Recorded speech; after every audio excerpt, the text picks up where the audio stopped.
handak ki je hozik MPP ki oina puthoi ba mihut se ahan ba first 3 days je koi media channel ayam bada MPP ki mihut se tharame adu yam kanna ai koi RK kai ku yamung kai ku se kan de ya de haidane assert torok pa MPP ki hoki back achievement me among puthok ter miyam da khanghan ba manipur regionalism ki ho ma la anda ba ya de aduni MPP hingan de ya de aduni yam popular oi superstar se kahal laga miyam se ba to honji ga haidana yam kanna assert tor me bo jago ado oja masi pumlep lep ki bagi mami am kai MPP na budi support tori hai ga ju media da no longer MPP ki mihut sing thara ga koi RK kai ku endorse to wi ofam ji yam tang u gidre adu masigi area je karai waidano aduga hauji fawbda campaign ji kyamu am kankhat labage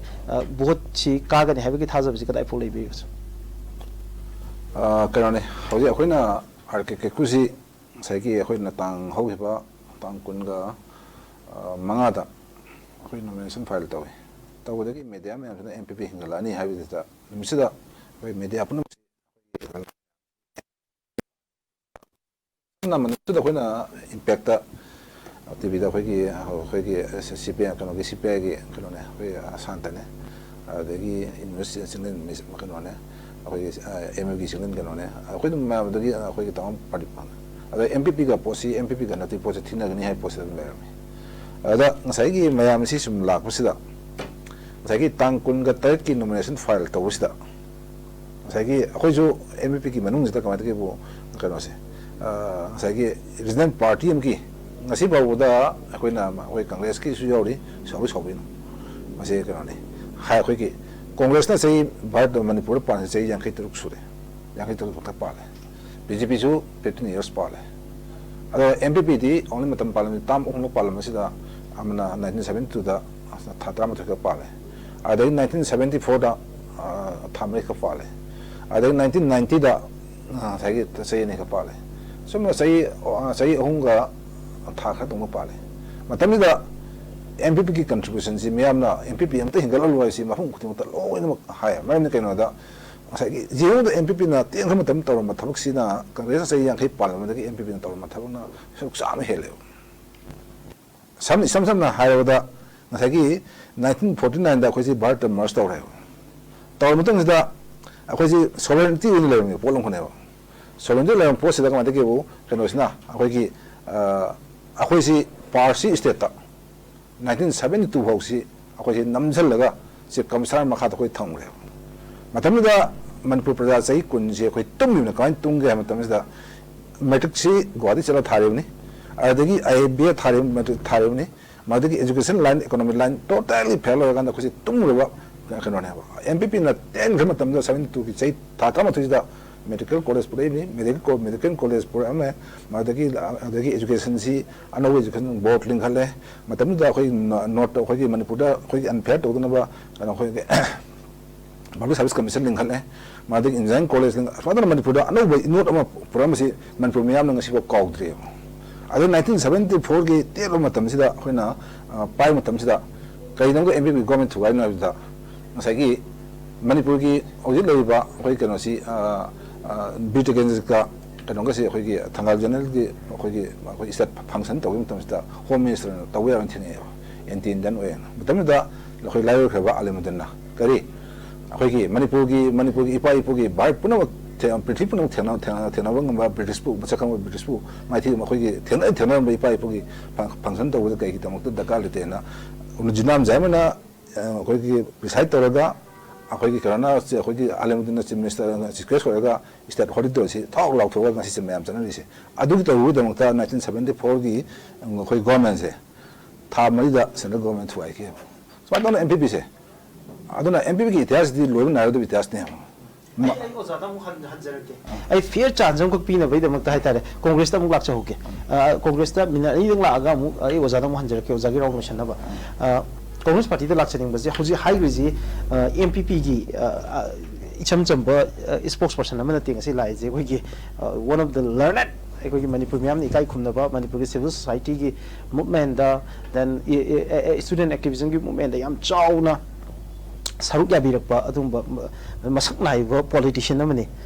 oza Dr. S. Ibomcha mana thamgriba wafamsi Congress na around 55 years muk panba adagi MPP na Manipur da chahi ahunga thakara hairaje masi panba si gi manungda ani si gi comparison se isam samna wahidu rhetoric oina hairagazu 100 times haibani sidi am chawba allegation ni Congress da kamaina Congress pa khum bibi ni Congress na purakriba Manipur gi achievement sing Congress na Manipur da piriba contribution siga MPP na purakriba contribution siga chang ona bada 100 times hengeni hari kari habini koi leiriba political party khuding makse wakhalon amagi makhada pandam amagi makhada vision namam galoina loina yam principle naina chatpa adugumba political party ngatani tongan ba platform da leijaraga so aikoi pandam di leibak miyam sigi ai phanana ba khunai sibu phanana ba sinba ngaktani aduna political party amana lengak sason pairingai matamda karigumba matamda yamna masak thokpa thabak khara tawba haibase masi adum part and parcel amani aswoiba yawba haibasi so adum haunai adubo afaba khara tawramme haibado aikoina so accept tawjai miyamna so adum khangbiramgani khangnaba ngaktani adubo congress na manipur gi leimai sida so congress party na kari karamba thabak afaba singthaba yaba khunai sigi chawkhatnanaba miyam sigi phananaba gidamakta ngasi akoina hingiba phibam si yawraknanaba gidamakta kari thabak lokhatkhrabage tawkhrabage haibasidi aduki matik yamkhre akoi akaknana aikoina adu amaga ani ahumdo tawramme haibado khakna loira roi khoigidi yamkhre congress party na tawbasi akoi lengjan biriba panelist singna su adai miyam na so loina khangbiramgani aduna masidaida comparison se aidi party khuding mak miyam gi phananaba thabak tawba ngaktani tawbadangbo party duna pirammiba contribution se aikoi congress party na piramba contribution sidi aikoi atopa political party na sumaina tarai na lawba sidi ai chunggadra de khanjade aduna si congress ki achievement congress ki contribution congress na ngasi bawbada lawraga laiba role mayam sidi kaino asuki matik yam greba aduna masida idi comparison tawbada ai thoidokna atopa party na hengani natragana area kharada ekoina tawbada si amadi yam phajagi bane haibado magi matamda da dileram bayai ko adu aikoina tawbaduna congress party na chahi adu kuina pala agasu aikoina tawrami ba chahi ani ahum dugi contribution duna 100 times far better high targadi adom aigi mina khwaidagi phai aduga aina khanjabaduna khwaidagi chumme haiba wakhalomda aidi lakadra na khalle ai thoidokna kanodi substance set to giveje MPP ki site gi Manipur da board leramdaba adagi Manipur da MPSC leramdaba Manipur da university leramdaba Manipur da medical college leramdaba overall state amagi transformation ama puri aduna magi institutional sector adwai da gi horakanda masi congress na palamba matam ngtani ga haibagi mawong duneba ekhoi gi ozan thambi gi wafamse aina haije min to ro ozan na react to birakani kai heading adwai da kitang bi congress su si to me haibadu kitang adwai da comparison ama to bayabra congress party na hek leibak se transformation stage amane yamna kari phibam da leiramme haibadagi hujikna kari phibam da oire haibase si bhawgi sangraba duration sigi period sidaida aikoina tawriba thabak singse medical college hairo medical college amakhak akoigi adagi university amakhak adumaina tawraga leirammiba phibam dudagi kari upgradation lakhi adagi mamangda apart from that one particular medical college and university aduna chingba educational institution da lauramba adugumba role mayam do aduna tama masing thingamdraba kya congress party na su lauraga la ibane haibu education sector da board se akoi guwahati da chatlaga tawramme na akoi takpiriba panelist na asi mayam se akoi adu dukhakna society amase adugi akoigi nation building process ne na pulap subsan badi yaroeba aduna haiba punamakto madu kari phibam dagi oihalakhiba aduga adugi hek next immediate step tana amu madu kamaina akoina pep toroga karamba continuation process ta hena ꯑꯐꯕ ꯂꯝꯕꯤꯗ ꯄꯨꯔꯛꯈꯤꯕ ꯍꯥꯏꯕꯅ ꯆꯤꯡꯕ ꯃꯃꯥꯡ ꯑꯃꯁꯨꯡ ꯃꯅꯤꯡꯗ ꯂꯩꯔꯤꯕ ꯑꯩꯈꯣꯏ ꯑꯗꯨ ꯀꯥꯎꯊꯣꯛꯄ ꯌꯥꯔꯣꯏꯕ ꯑꯗꯨꯅ ꯇꯥꯡꯀꯛ ꯑꯃꯈꯛꯇꯨꯅ ꯌꯥꯔꯣꯏꯕ ꯇꯥꯡꯀꯛ ꯑꯃꯈꯛꯇꯨꯅ ꯌꯥꯔꯣꯏ ꯑꯣꯖꯥ ꯀꯪꯒ꯭ꯔꯦꯁꯀꯤ ꯔꯤꯑꯦꯛꯁꯟꯁꯦ ꯀꯩ ꯔꯦꯁꯄꯣꯟ ꯇꯧꯕꯤꯅꯤꯡꯉꯤ ꯑꯩꯅ ꯉꯁꯥꯏꯒꯤ ꯍꯤꯁꯇ꯭ꯔꯤ ꯍꯥꯏꯕꯁꯤꯗꯤ ꯉꯁꯥꯏ ꯂꯦꯡꯕ ꯌꯥꯔꯣꯏꯗꯕ ꯏꯇꯤꯍꯥꯁꯀꯤ ꯄꯣꯠ ꯑꯃꯈꯛꯅꯤ ꯍꯥꯏꯔꯤꯕ ꯄꯣꯠꯇꯣ ꯑꯩꯅ ꯉꯁꯤ ꯉꯥꯡꯖꯔꯤꯁꯤ ꯗꯣꯀꯨꯃꯦꯟꯇ ꯕꯦꯁ ꯇꯧꯔꯒ ꯉꯥꯡꯖꯕꯅꯤ ꯉꯁꯤ ꯑꯩꯈꯣꯏ ꯕꯥꯕꯦꯜꯒꯤ ꯐꯨꯡꯒꯥ ꯋꯥꯔꯤ ꯅꯠꯇꯦ ꯑꯁꯤꯗ ꯑꯩꯈꯣꯏꯅ ꯊꯝꯅꯤꯡꯉꯤꯗꯤ ꯀꯩꯅꯣꯅꯤ ꯑꯩꯈꯣꯏ ꯉꯁꯤ ꯂꯩꯕꯥꯛꯁꯤꯗ ꯊꯦꯡꯅꯔꯤꯕ ꯄ꯭ꯔꯣꯕ꯭ꯂꯦꯝ ꯃꯌꯥꯝꯁꯤ ꯉꯁꯥꯏꯒꯤ ꯑꯩꯅ ꯃꯁꯤ ꯀꯪꯒ꯭ꯔꯦꯁꯀꯤ ꯋꯥꯁꯨ ꯅꯠꯇꯦ ꯕꯤ ꯖꯦ ꯄꯤꯁꯨ ꯋꯥꯅꯤ ꯅꯦꯁꯅꯦꯜ ꯄꯥꯔꯇꯤꯁꯤꯡꯒꯤ ꯀꯦꯔꯦꯛꯇꯔꯁꯤꯗꯤ ꯑꯥꯗꯒꯤ ꯋꯥꯔꯦꯞꯁꯤꯡꯗꯣ ꯑꯁꯤꯗ ꯏꯝꯄ꯭ꯂꯤꯃꯦꯟ ꯇꯧꯕꯅꯦꯕ ꯃꯥꯒꯤ ꯏꯁꯇꯦꯠꯇꯨꯒꯤ ꯑꯣꯏꯕ ꯄꯣꯠꯁꯤ ꯑꯥꯗ ꯗꯤꯁꯤꯖꯟ ꯂꯧꯗꯦꯕ ꯑꯗꯨꯅ ꯅꯝꯕꯔ ꯋꯥꯟꯗ ꯑꯩꯈꯣꯏꯅ ꯌꯦꯡꯅꯩ ꯄꯣꯠꯁꯤ ꯃꯅꯤꯄꯨꯔꯁꯤ ꯀꯥꯏꯅꯕ ꯂꯝꯕꯤꯁꯤ ꯃꯁꯤ 1952ꯗ ꯑꯍꯥꯟꯕ ꯃꯅꯤꯄꯨꯔ ꯄꯥꯔꯂꯤꯌꯥꯃꯦꯟꯇꯔꯤ ꯏꯂꯦꯛꯁꯟꯗ ꯑꯁꯤꯗ ꯀꯥꯏꯅꯕꯒꯤ ꯂꯝꯕꯤꯁꯤ ꯊꯣꯟꯕ ꯍꯧꯈ꯭ꯔꯦꯕ ꯑꯥꯎꯇꯔ ꯑꯦꯟ ꯏꯟꯅꯔ ꯍꯥꯏꯕ ꯄꯣꯠꯁꯤ ꯄ꯭ꯔꯤꯊꯤꯕꯤ ꯏꯟꯗꯤꯌꯥꯒꯤ ꯃꯐꯝꯗ ꯑꯝꯇ ꯂꯩꯇꯦꯕ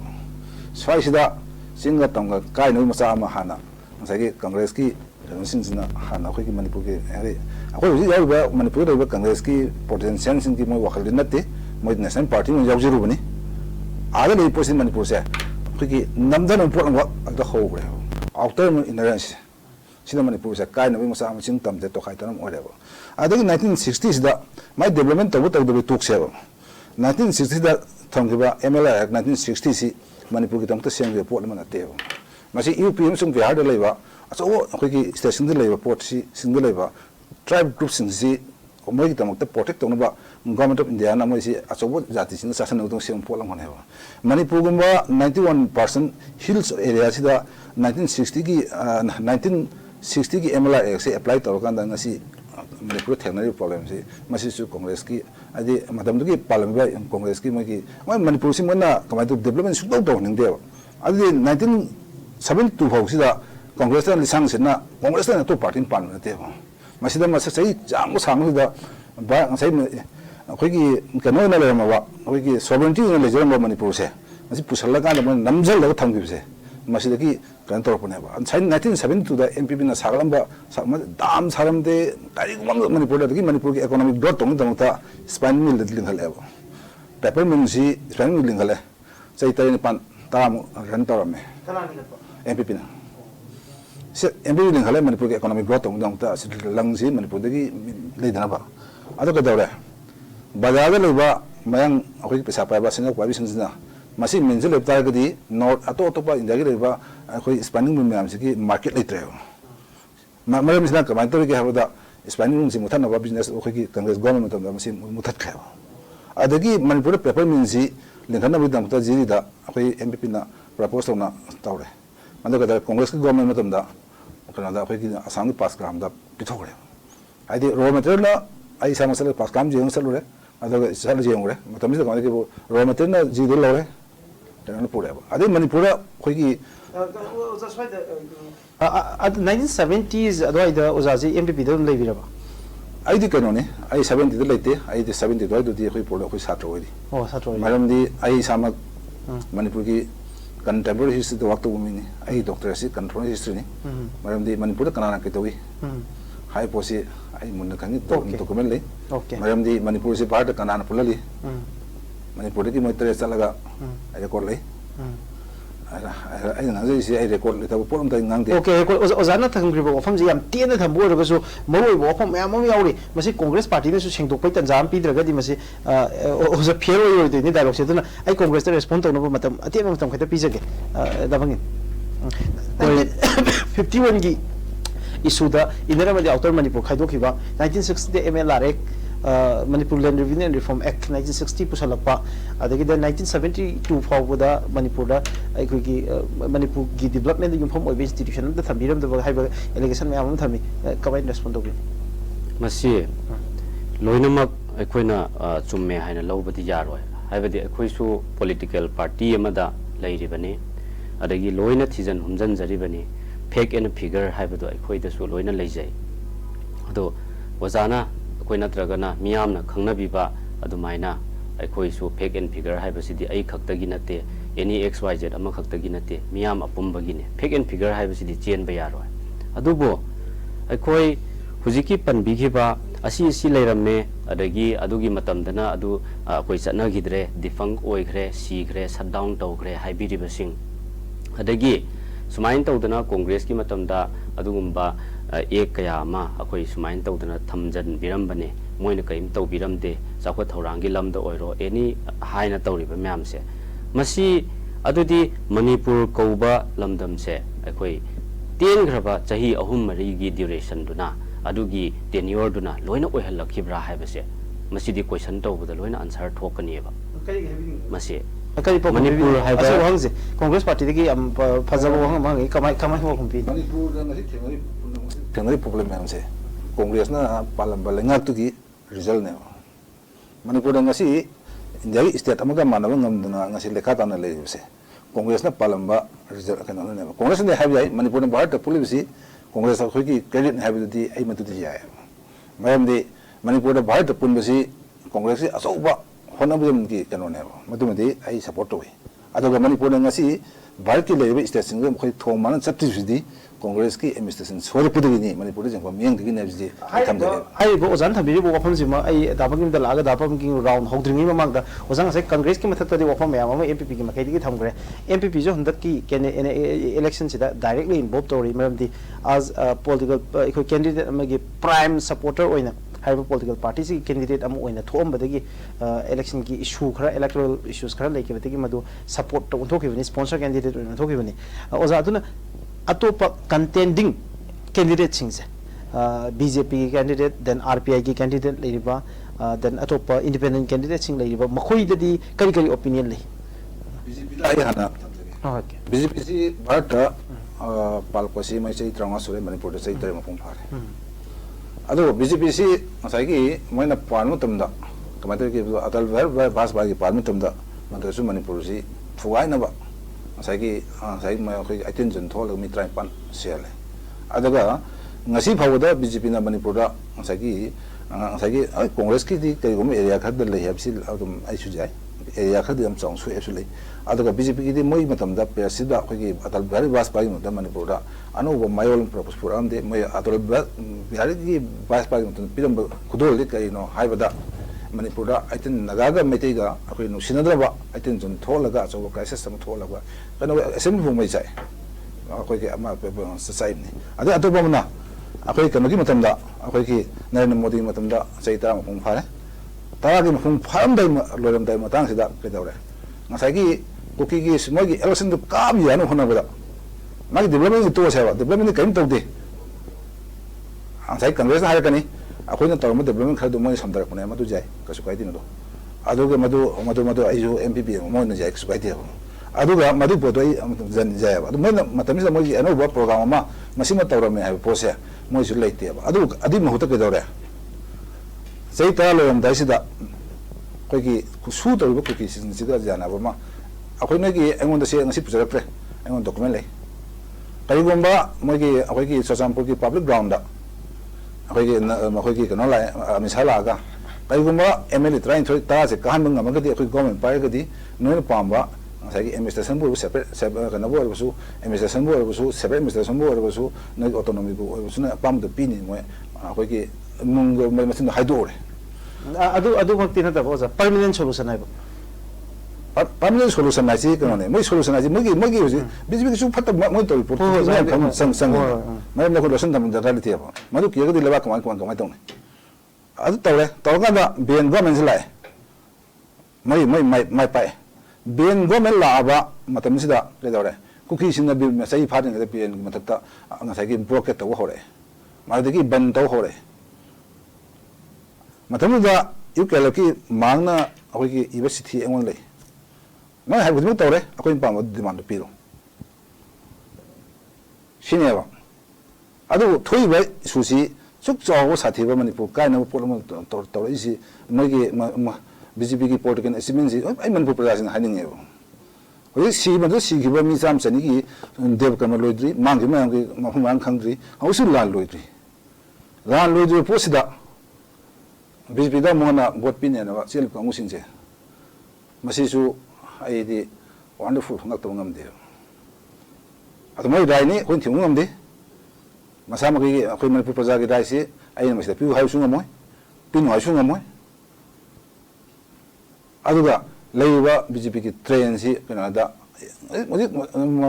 adi samna hadi ngoi awai ki wana ram tam sida tha hu mani chen chen de moi to sim kai tham no khang thi adu ji bon ma ku ga chen kha ga je la to sung BJP ki su yam chaw ba moi ki asoi ba hai bi lebak si lebak ki kai no khan da ba ngai ki huju ji leiba lan si yo mi huju si ai ma samna ka tam je ke 19 kana ga 60 ga 5 ta naga si kana ki nagaland state hot pi ba da manipur lam Tamilong subdivision, adagi hoki Ukhul subdivision, Mau subdivision omsi, Nagagi framework agreement Canada hoki ceasefire yok thok rahe. Maram koing pret. Yok thok pusida, kamaito ga hoki Manipur administration changba ngamdre ba. Matamni da Congress ki swai da tung phabale. Aisi thakpi wasnati. Congress ki percent views andana kanodi ieva. Prime Minister ka kanodi ieva. Karigumba hai Manipur ki lamda noina ceasefire se lakhok tagadi akoi ning tamni tamta akoi preparation tawni hai matami da koyana center ki sifai man ni gite ho Manipur da BPF ai na malin khali Manipur full fau ne ho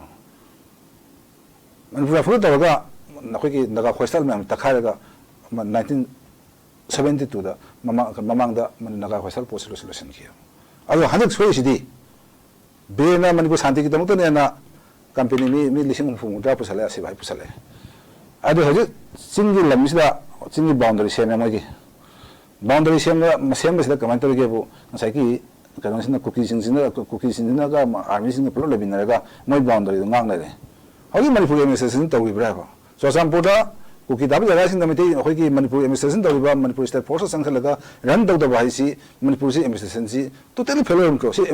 administration si haji sebenarnya squad mal area si kaki administration tahu si asih miam na asih su ngasai masih dah dulu kena masih government sih dah miam na bopi hidra apa. Okay. Yang jauh, RPI yang tiada kami nanti bibir. RPI sih cumi RPI haji no kena haji Mesor, masih payment matau na. Adu masuk national party ni.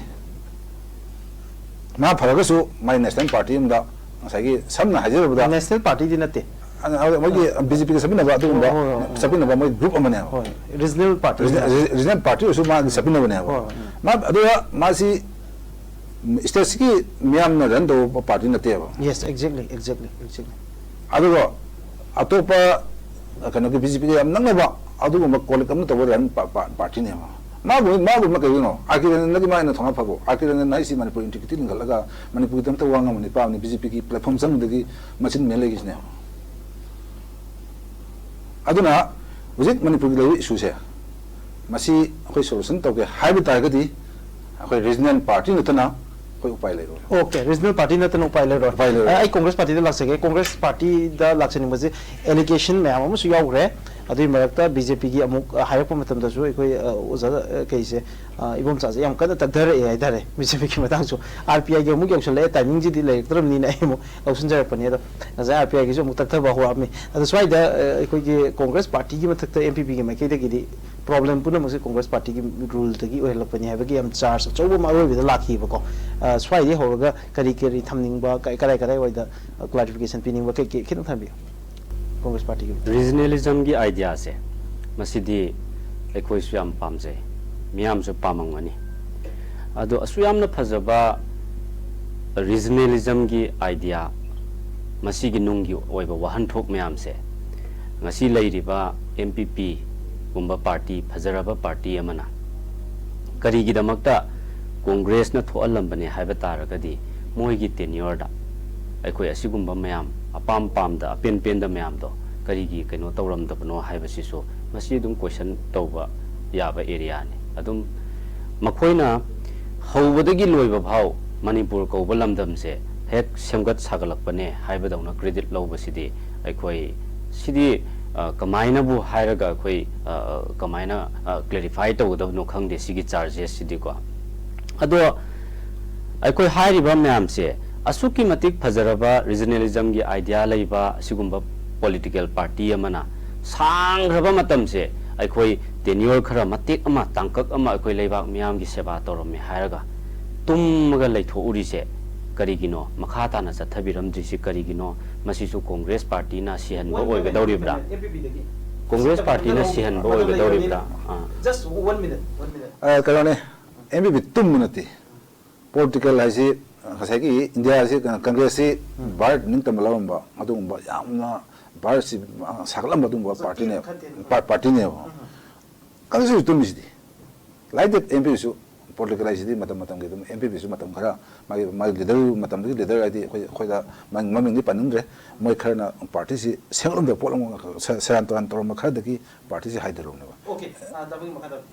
ꯑꯗꯨꯅ ꯀꯣꯡꯒ꯭ꯔꯦꯁꯅ ꯁꯣꯏꯔꯝꯕꯅꯦ ꯍꯥꯏꯔꯁꯨ party ꯑꯃꯠꯇꯅ ꯉꯁꯤꯐꯥꯎ ꯁꯦꯝꯗꯣꯛꯄ ꯂꯩꯇꯦ ꯅꯣꯏꯅ ꯑꯗꯨ ꯁꯣꯏꯔꯝꯕꯅꯦ ꯈꯛ ꯍꯥꯏꯗꯅ charge ꯇꯧꯕ ꯕ꯭ꯂꯦꯝ ꯇꯧꯕ ꯈꯛꯇꯅꯤ ꯑꯗꯒꯤ ngasi uriba khuding makse akhoi di manipur da ngasi mak akhoi na sida pangthok pa ngamdana asiguma program ama chathariba ngamiba uninterrupted power supply se sisu akhoi kana gi credit no loina khange ado election maya sida akhoi di akhoi party na adu tawrambane haibadu di haining de ado haibagi di loiba nai roi congress ki contribution de ado si meam se loin to khrakanda aidi political party masen akhoi ngangna basidi kano election maya gi oina dum man gidra di khalle adubu haibira amnina ai kitang sengdokjage regionalism gi idea si miyam na su pameba MPP masamak na su pameba adubu karigi damakta regionalism gi idea se akoi atopa tongan ba state tadi asoki matik thona leina mating thokna miyam gi seba tawba ngamaga manipur dana akoi tangkak amaka akoi na matam du da adu tawram bane haraga wari du khakta continue ta horaga thabak na punglep khri je karigino adagi party organization pulap sihallaga thammi je karigino huik sangaba matam sigi tha tara mathoi gi akoi matam sida akoi MPP as a political party amo oina kari major contribution lobi khrabage kari achievement akoi asumain tawrage haibasi so miyamna loina khangani ba adu phatre haidana ngasai gi spinning mill adu kaino tawramme haire adu tadi yamna vision leiba party amo oiramba taragadi akoi madu amukka hingat hanna ba madu semba matamda akoi tungi vision amaga loinana akoi kamain tawraga semagadi masi adum kaino tawraga leigani adum continue tawba ngamgani haibana chingba adugi road map mayam do fazana yatlam gadabane ba adu mayam do amata haide adu kaino tawde aikogi matamda adu tawrambane haraga adugi wari duna aikoi adum continue tawraga adugi wari khara du puraga aikoi punsi chupa adum aikoina adu tawrambane haraga leibana di aikoi leibak sigi adugumba yamna yai phaba kanaba piba ngamba political party amane habdi yaroyaba aduna just one interruption 1 minute interruption the loge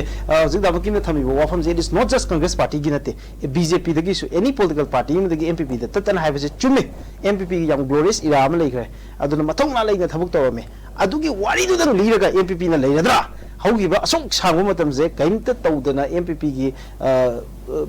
party issue sigang tangne ba khabar da ayam yauri je asigi issue sina dum dominate tawba narrative amada chatladra leibaki oina di actively contribute tawkhidri je kai gino question sina kai hebini kanone mase akhoi leibaki na sagi MPP di asoi sumthoi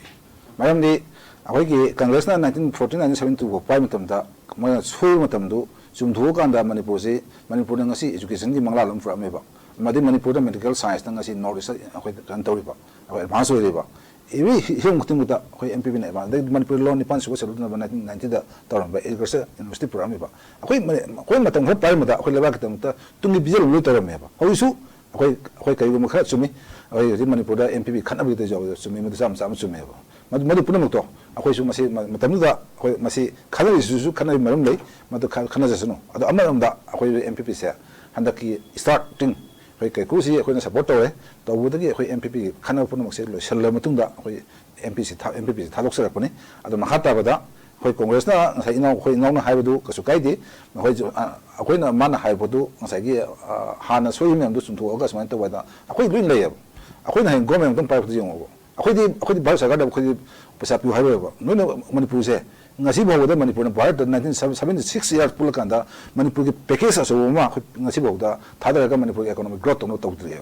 lambi thon khra semba am habisdi moi sandan lambi nebo masi moi sandan na masi economic da kana da masi di tanja phangdawani masi manipur ngasi baw sei humda turuk sida bharat sarkar na kamai je ni se lambi da kamai je ni kamai da je irrigation kamai je ni se ai part hai ge okay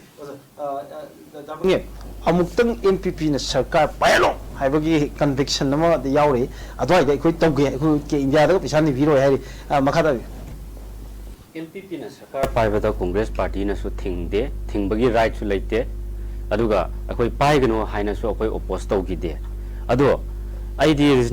regionalism se regional party se yamna thamoi da yam nungsi jaba misak ama oina na ID MPP gumba da di kya di charge tawning deba haidi yam nungsi jaba political party amagi platform da leijabo oraga su akoi di regionalism gi idea se yam pamjayaba adu aina bhawba Congress party da leiriba ai makna phawba regionalism gi idea se nungsi jaba taraga di misam praja mayam se di kyam pamangani adu miyam gi aningba apamba ihul sibu khangna chapiba ngamdri si MPP na political party ama oina kari gi noba adu akoina huji anchor na so hangbi bada MPP na asuk sanglaba matam si kari gi damakta tummaga leigiba no kari gi damakta haugi ba wari khakta liraga leibiba no haibada so adugi answer pibira kadra hairaga akoi amuk 1949 1950 gi congress na haina adom da wari lakpiba MPP na kari gi downfall oirakpano kari gi developmental works miyam gi thabak lepkhibano haibadu gi answer di pibiram dreba aduga congress ki oina wari libi greba paukhum duda akoi na haining bade right to education na yam ngangbiri ba political party kaya amana ngasi right to education ga haji kanana purakpano right to food act ka si kanana purakpano right to information ek kasi kanana purakpano ngasi transformation of road and highways kanagi matam dano ngasi manipur na ngasi oiriba phibam che ngasi isingi mai gi phibam lambi thongi phibam school colleges university gi infrastructure punamak manipur da leiriba matum building city manung sida uriba every infrastructure khuding makse kanana khillaga kanana thamam banoba congress party na loina sem saraga ngasi gi mit sida sangsangna uriba khuding makse congress na tawjaba ngaktaneba adu aikhoidi si tawe se thoina di haining de miyam na hena khangba potne na tawbadong bo akoina haining badi isu sida loisanaba hotnaba romda hena thawai yawbiramagadi asu yamna phaba miyam na sunungsiba political party ama oire harakanda asu kuiba sahili sang sitna akoi defunct oiraga thabak thoram amatta tawdana aikoi laitho ubase kari maram gi damaktano miyam nungsiragadi matam khuding makta miyam gi seba tawgadabane election maya da khakta thoraga miyam gi seba tawni haibadu di yaroi aikoi power da leijadraga su congress party adum miyam gi seba lep leitana tawraga la isneba asiguma mayam se asi aikoi miyam ne hena khangnaba ngaktaneba aduna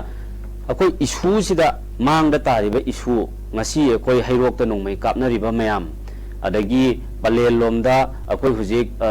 sawmill mai thadomdana tawriba mayam adagi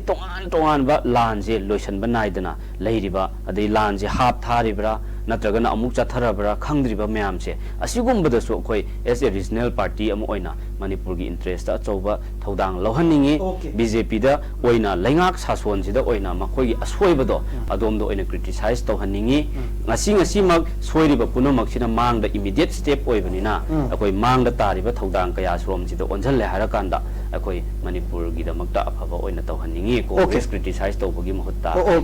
thank you so much ai ko mathangji ai aroibada ai oza na pokhum gi pin biningani ai 1 minute cut ama aroibada laksage aduga ai ko oza